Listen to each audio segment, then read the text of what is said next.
Halo, salam jumpa. Jumpa lagi dengan Berita Teater. Episode kali ini dan beberapa episode selanjutnya itu spesial. Karena biasanya kita itu syutingnya di studio teater atau mungkin di beberapa sanggar di Yogyakarta. Sekarang ini kami bertandang ke Surakarta. Lebih tepatnya di Taman Budaya Jawa Tengah, Surakarta. Tepuk tangan dulu. Itu kalau dengan suara kendang itu Mas Wani itu yang main. Oke, di episode yang pertama ini spesial sekali karena kami kita yang menghampiri. Kami yang menghampiri salah seorang tokoh teater yang cukup senior di Surakarta. Nanti kita akan ngobrol lebih panjang lagi tentang bagaimana perkembangan teater di Surakarta ini. Kita sambut Pak Gigo Anurogo. Sehat Pak? Sehat walau andong. Wah, sibuk nopo nih Pak? Sibuk dengan rileks. Sibuk dengan rileks asik. Itu yang dicari. Wah. Pekerjaan seniman itu kan sibuk dengan rileks. Sibuk dengan rileks, benar. Nah, nek boleh tahu, jenengan dulu itu kisahnya bisa berteater itu gimana dulu? Bisa kenal teater? Ya, awalnya saya itu kan lulus SMA tahun 74. Jadi karena sesuatu hal saya tidak bisa bekerja dengan lulusan saya SMA itu. Ada sesuatu lah. Itu sehingga saya berpikir basic saya itu saya belajar menari itu sejak sejak SD. Oh. Jadi saya zaman dulu kan belum ada sanggar-sanggar itu. Jadi PI ini mereka nari. Tiba-tiba Taman Budaya Jawa Tengah itu dulu namanya PKJT. Pusat Pengembangan Kesenian Jawa Tengah itu. Itu mengadakan workshop teater di PKJT itu. Dulu masih di dalam keraton itu di Sasono Mulyo itu. Oh. Saya kok tertarik teater ini kayak apa tuh? Saya belum tahu gitu. Tahu saya menari ya itu. Nah, ternyata workshopnya itu hampir 4 bulan Mas. Ya setiap hari itu memang pengembangan teater. Itu memang fasilitasi dari pemerintah. Dari PKJT. Oh, dari PKJT. Dari itu saya mulai tertarik itu di teater. Mau menarik ya ternyata teater itu.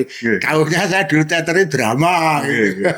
Ya, sejak itulah saya mencoba menekuni teater.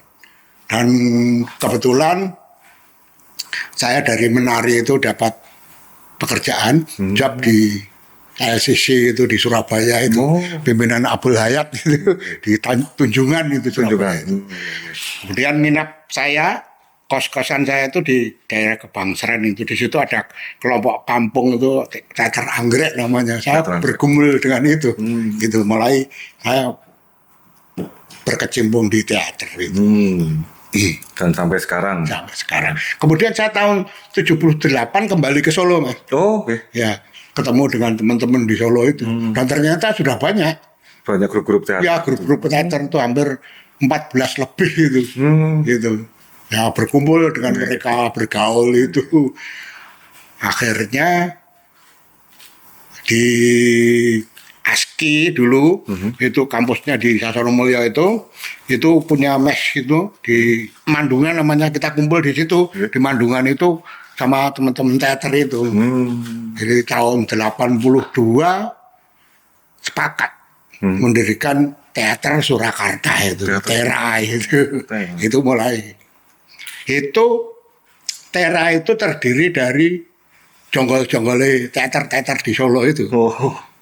Awalnya mereka berkumpul, sepakat mendirikan Tera itu, dan jadi persoalan ini lucu itu ya. Iya. Pada era tahun 80-an itu koran di Jawa Tengah itu kan hanya satu, Suara Merdeka. Itu. Nah, di berita itu kalau Semarang itu pentas teater 17 Agustusan itu dimuat itu. Nah, padahal di Solo, di PKJT itu sering disambangi kelompok-kelompok teater yang sudah terkenal itu. Dari Jakarta, dari Jogja itu. Ameri kanca-kanca itu. Oh, pengen mlebu koran. Ngumpul semua itu. Kebetulan di situ waktu itu di Jawa Tengah mengadakan Festival Teater Jawa Tengah itu. Nah, itu kumpulnya teman-teman itu. Ayo melu.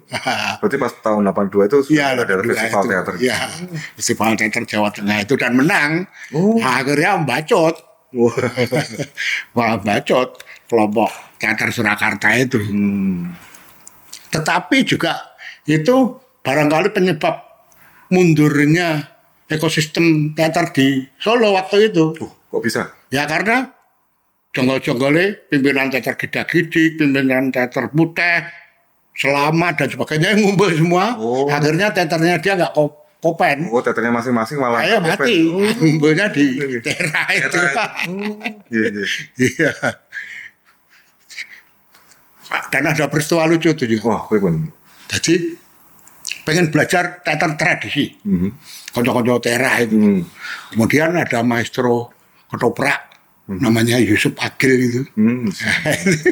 Itu belajar sama Pak Yusuf Agil itu. Difasilitasi oleh PKJT. Wah, udah belajar ketoprak di situ. Nah, yang lucu tuh ini. Pak Yusuf Agil itu kan drunken master. Kanca-kanca belajar sama Pak Agil ya toh. Nah, ngetoprake durung pinter, mendeme wis baos.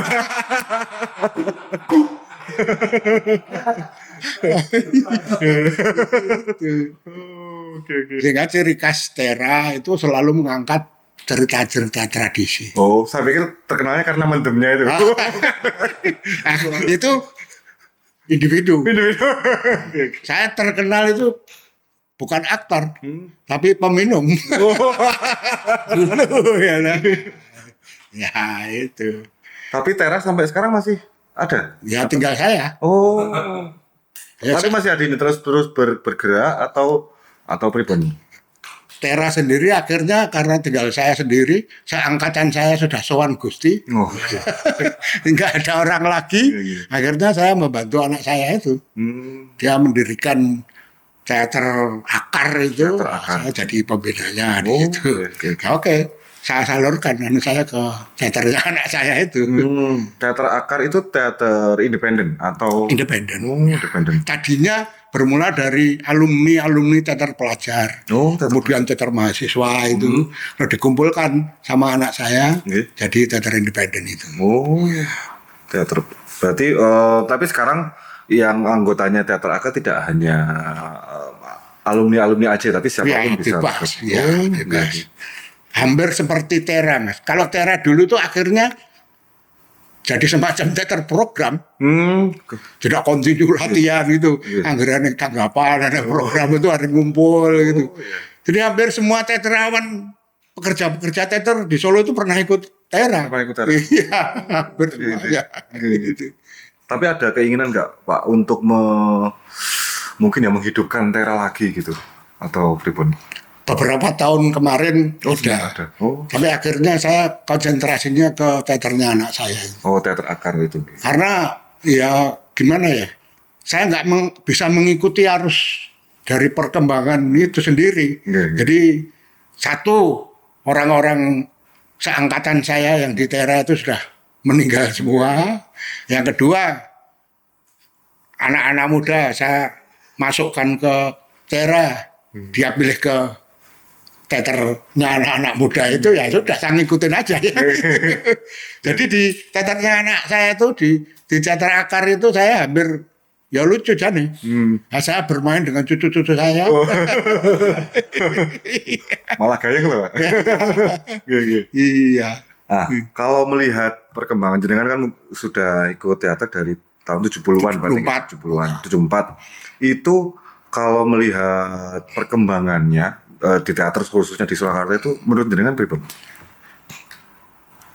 Begini, jadi kalau perkembangan terakhir ini ya, itu saya kira bukan hanya di Surakarta saja, di Jawa Tengah, di Indonesia, itu menurut saya ya, itu teater itu kan yang mewarnai teater di Indonesia itu kan teater pelajar, teater kampus. Betul. Betul. Ya itu nggak bisa mati itu, bisa hidup terus itu, gitu. Nah untuk teater-teater independen ya, saya menyebutnya bukan independen, tapi teater kampung. Teater kamu.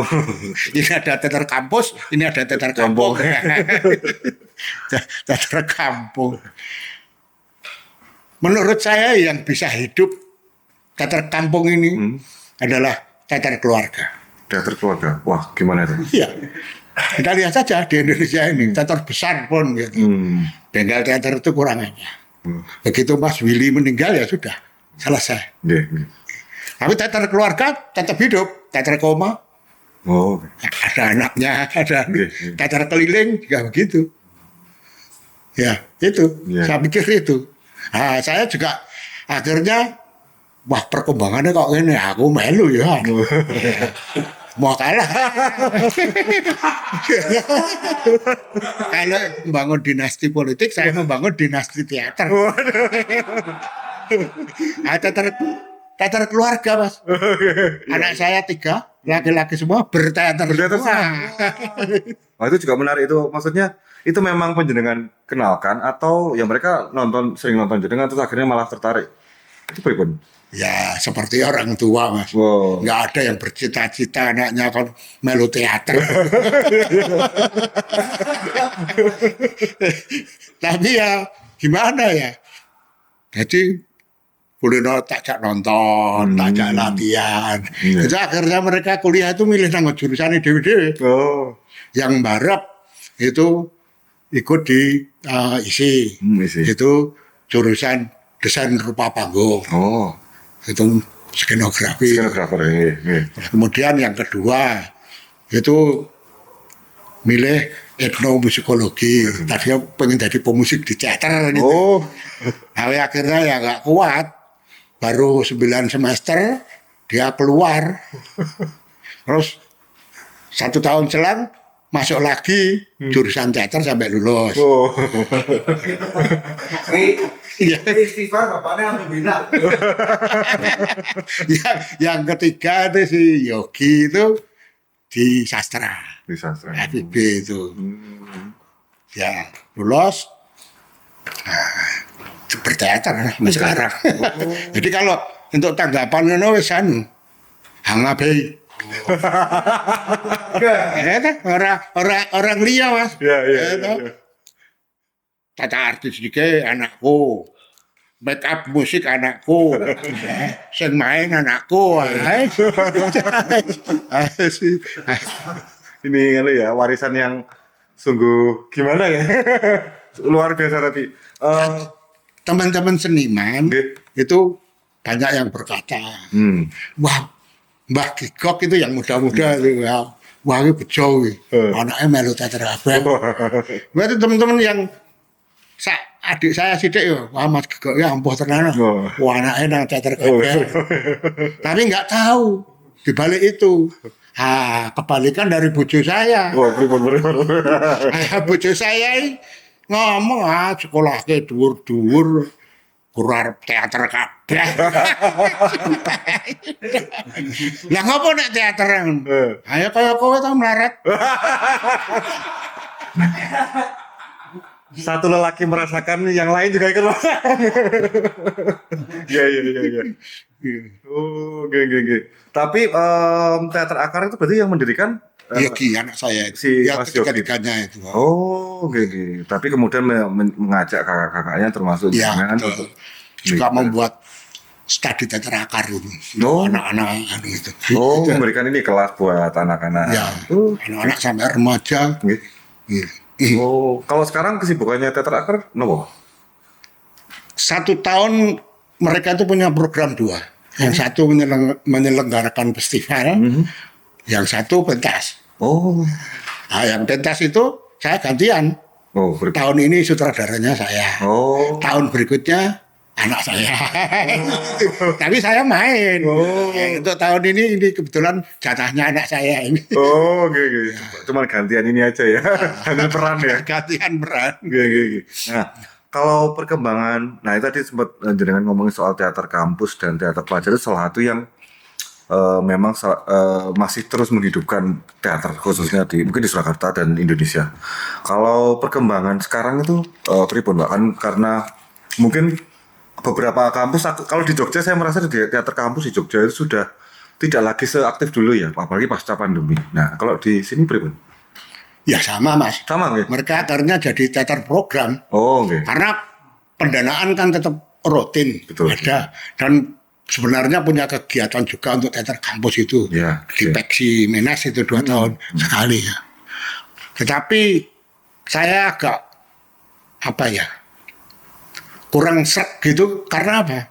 Mereka tuh rata-rata hanya menghabiskan program aja. Oh. Pokoknya ini gawe teater bisa pentas gitu. Iya, iya. Tapi arahnya kemana itu nggak ada. Belum punya. Apalagi kalau hanya dalam rangka Peksi Menas itu sudah. Ya. Karena apa? Satu, durasinya dibatasi. Dan akhirnya kan nggak bisa total. Ya. Gitu. Ya. Nah, menurut jenengan fenomena seperti itu gimana sih seharusnya? Misalnya tadi jenengan ngomong bahwa nggak tahu arahnya kemana dan sebagainya. Mungkin sebaiknya gimana kalau teater-teater kampus? Jadi begini, teman-teman teater itu kan banyak juga yang melatih di teater-teater kampus ini. Oh, iya. Meskipun teater kampus sekarang ini kebanyakan yang melatih alumni-alumninya. Ya, betul. Saya sebenarnya berharap kepada teman-teman yang melatih itu yang dari luar ya, melatih dari luar itu mengarahkan, tidak hanya sekedar tuntutan proyek saja, tapi perkembangan sosial politik di sekitarnya itu bagaimana begitu. Karena bisa arahnya ke situ atau membahas problematika di kampusnya sendiri. Tapi rata-rata mereka nggak mau susah-susah. Iya. Iki yang naskah iki, naskah iki pentaske itu aja. Berarti ini ya kurang kemandirian untuk daya ciptanya itu ya. Iya, betul. Daya cipta dan daya karya itu. Dan juga kepekaan mungkin dulu kan teater sempat menjadi media komunikasi atau media kritik. Mungkin teater kampus sudah tidak setajam itu mungkin. Juga tidak hanya teater kampus, Mas. Oh. Teater independen juga begitu. Oh, kenapa itu?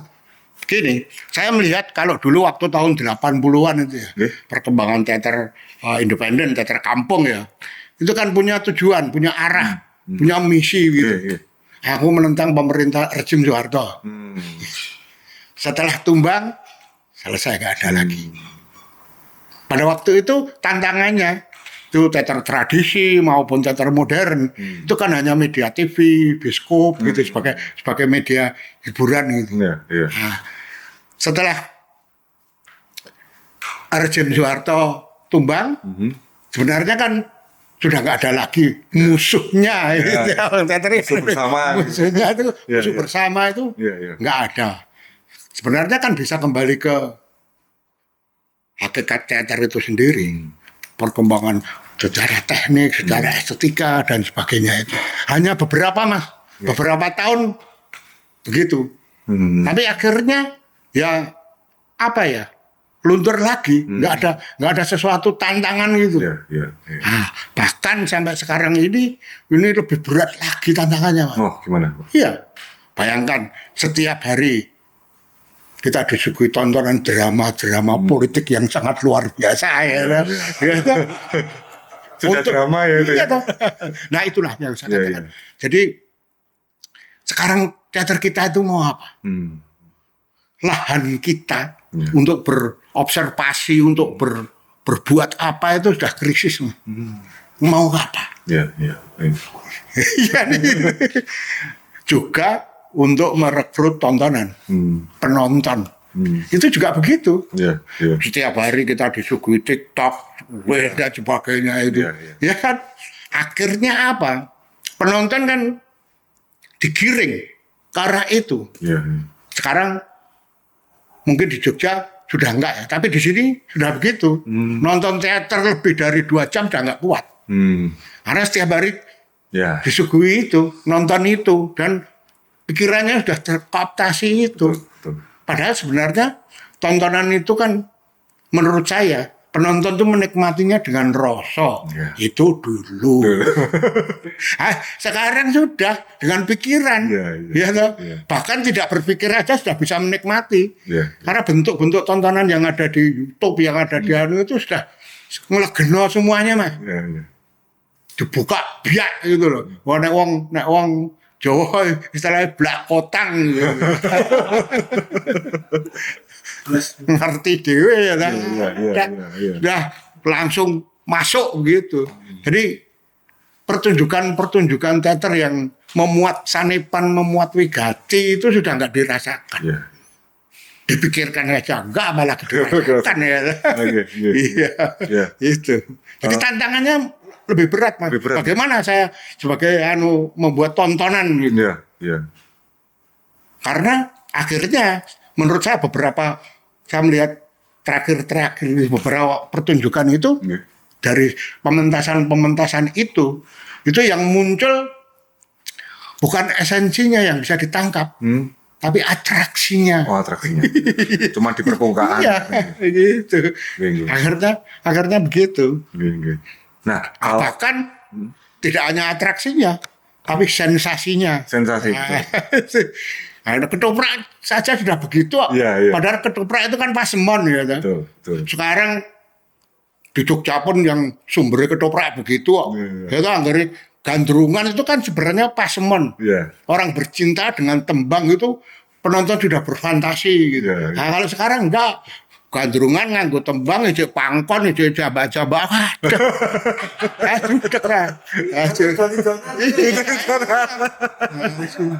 Hai aktor-aktornya kesempatan dalam kesempitan.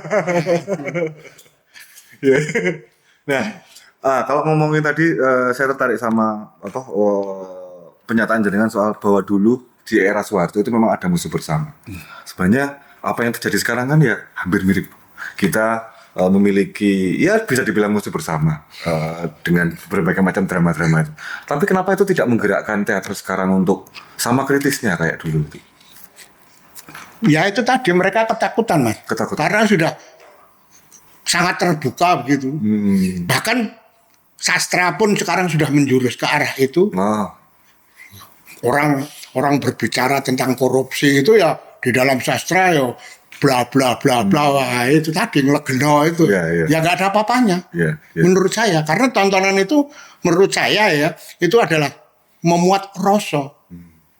Nah, kita juga harusnya ya itu kembali ke memuat rasa ini, mempermainkan rasa penonton, rasa penonton itu. Sanepan-sanepan itu. Kembali ke arah itu.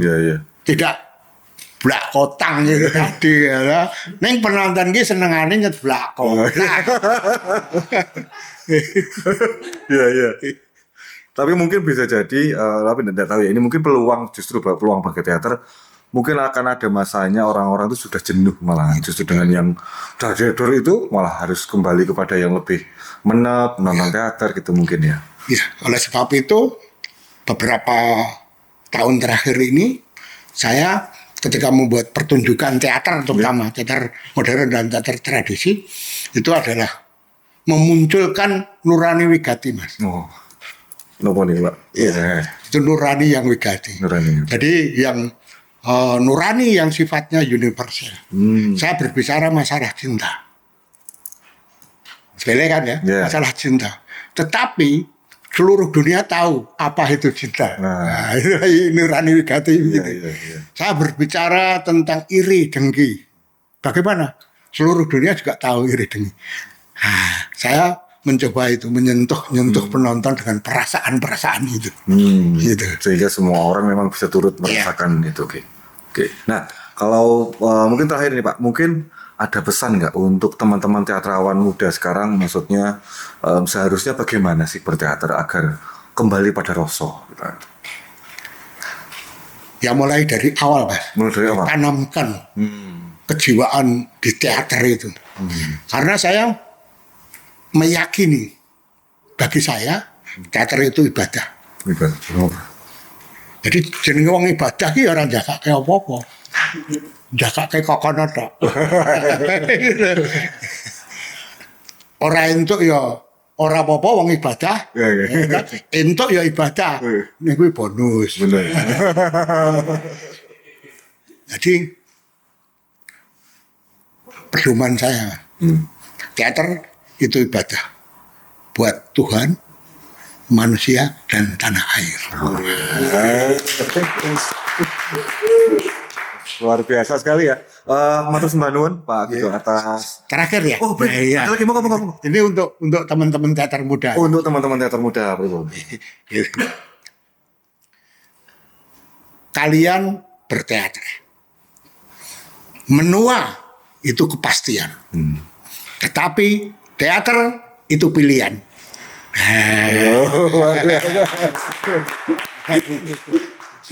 Wah, matur nuwun. Tenang sangat atas pengetahuannya, pengalamannya. Semoga ini bisa berkesan buat teman-teman yang sedang semangat-semangatnya belajar teater.